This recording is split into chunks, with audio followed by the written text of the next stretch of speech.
Azizlarim, assalomu alaykum. Judayam ajoyib shirinlik qilganman. 4 tagina masalliq ketadi. Plitani tepasida ham ko'p turmaysizlar. Buning ichida apelsin, sut, kraxmal va bir peligini shakar, azizlarim. Apelsinni suvini olamiz, faqat suvini. 2 stakan apelsinni so'kka, 2 stakancha moloko solamiz. Alohida.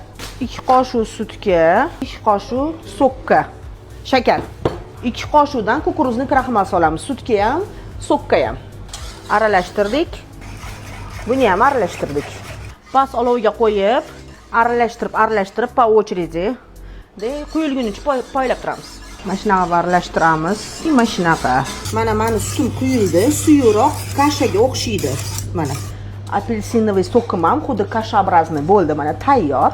Endi buni hozir formaga quyamiz. Bitta sutdan, bitta apelsindan. Sut, apelsin. Mana san'at asarim tayyor. Buni endi hozir ustini yopamiz-da. Kamida 3 soatga sovuqqa yoki xolodilnikka qo'yib yuboramiz. Azizlarim, keyin shunaqa bomba narsa bo'ladi. Ishonaveringlar, ashim zo'r. Biz xolodilnikka joylashamiz. Ketdik.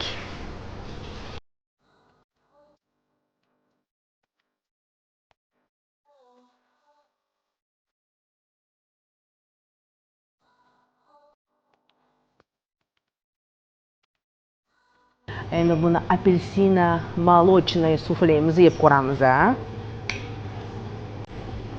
Oh, bismillahirrohmanirrohim.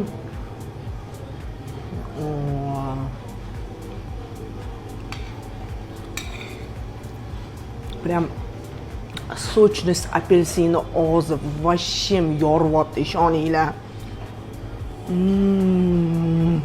Прям неописуемо. Umuman mazasi bomba. Hammaga tavsiya qilaman. Oson, tez, arzon, judayam mazali. Ishoninglar, judayam прям взрыв сочности, вообще bomba. Buni chiroyliligini qaranglar, mazasi вообще bomba. Прям og'zingiz so'lay bezlar urushadi bir-biri bilan. Hammaga tavsiya qilaman. Arzon, tez va judayam mazali. Osh bo'lsin. Do'mboqqina mana, yumshoqqina o'rama xonimlar.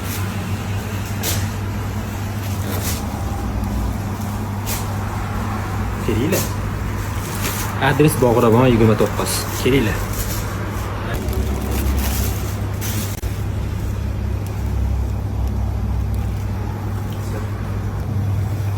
Sousini alohida olsanglar, akkuratni qilib bunday idishlarga solib beramiz, ko'rasizlar. Chiroyli bo'lib boradi. Borasida bitta ustiga surib mazza qilib yuborasizlar.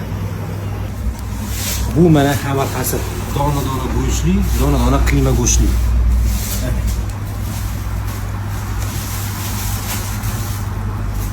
Keyin mana shu xabarqasidagi dirkillab turgan go'shtli mantilar. Mana uch toza go'sht, piyoz juda ham ozgina. Qatular bilan mazali bo'ladi, mazali.